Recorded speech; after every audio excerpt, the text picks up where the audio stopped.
Hi, Isa. Thank you for taking the time to join this interview. My name is Nur Elisa, and I'm currently working on an assignment for my intercultural communication course. Before we begin, could you please share a little bit about yourself, such as your name, background, and the culture or religion you identify with? Okay, thank you so much, Elisa. Okay, hi everyone. My name is Nurul Iza binti Zaini, and I am currently a year 3 student from the Faculty of Quranic and Sunnah Studies, a pure Singaporean born and raised in Singapore. So the first time I actually reside for a long time in Malaysia is when I stepped into USIM, Alhamdulillah. And I identify as a Singaporean, and culturally I am Malay. So on my identification card, I am Malay, and I identify as a Muslim. Oh, I see. Okay, now I want to ask you some question.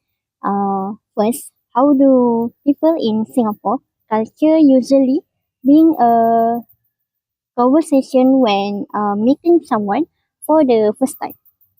Okay, first of all, I think it's important for all of us to know that Singapore is multicultural. So we don't exactly have only one exact language or one exact way of conversing with each other. But our spoken language is English. So, for example, if we meet someone new, and for example, we don't know the culture or the speaking language of that specific person, then we would definitely start the conversation with the basic English conversation, which is with a hi, a hello, a good morning, a good evening, a good afternoon. But specifically, if we know someone is from a certain culture, for example, I meet someone and I see her wearing a hijab. So I know she is most definitely Malay Muslim. So I would start conversing with the Malay language. So for example, Assalamualaikum, apa khabar, nama awak siapa, and things like that. Oh, I see.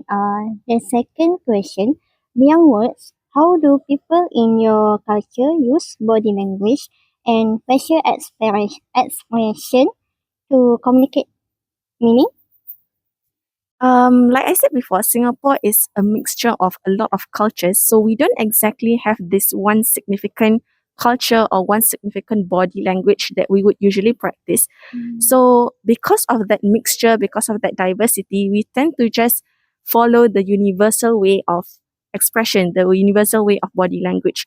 So, for example, if we are in the public transport and we are not satisfied with someone's behavior, definitely the expression on our face is like a normal look of disgust, for example. And for example, if we see someone elderly and we want to give space or we want to give up our seat to him or her, then our body language would definitely show a kind of respect, a kind of bow towards that person. So, yes, generally not a specific culture, not a specific body language, but more to a universal one. Oh, okay. And what do you think the most valued family principle in your culture? Okay, so since I identify as Malay, definitely in my culture, the Malay values are definitely being prioritized, being given attention to. And since Malay is correlated to Islam or Muslims, because most of the Malays are Muslims, so we do have a correlation with Islamic values. So, for example, in my family, definitely I think respect is one of the highest and most valuable principle that we uphold. For example, the Malay culture really, really have attention on respect in a way that, for example, if we see a grandmother or someone older, we need to bow, we need to salam, as we all know. When we walk in front of them, we need to lower our heads as a form of respect. Okay. And then how do identify and family background influence a person's communication style in Singapore? Definitely, the first aspect that we can look into is language. So, for example, if the family background is of a Chinese background, so definitely the children can speak. Generally, this is on a general context. They can generally converse in Mandarin or in Hokkien, depending on the background. That's for language, and I think that's the most obvious one. But the more intricate one would be the way someone talks in terms of the mannerisms behind it, in terms of whether he is soft spoken or not. This depends on whether the family itself at home is someone who practices good conversation skills, manners, and respect while talking. Because if they do not, then the children would ultimately reflect that kind of coarse language or disrespectful language outside home. Okay. uh, and this is last question.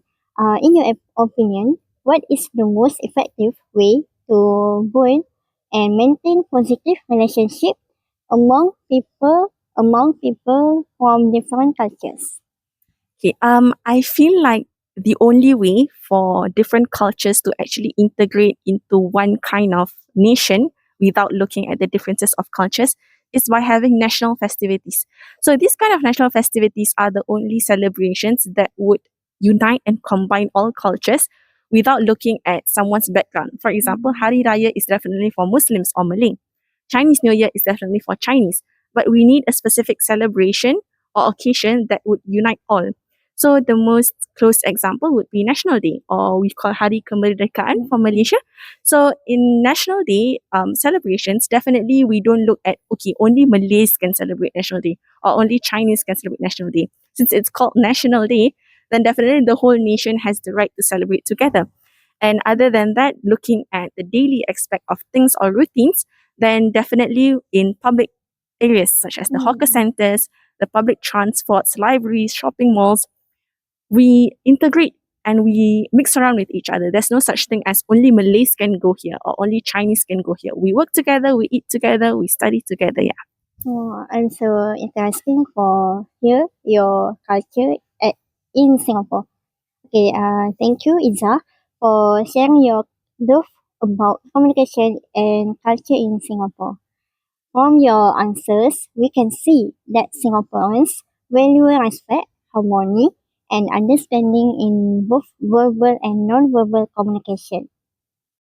Overall, your insight show that mutual respect and empathy are the keys to building good relationship among different cultures.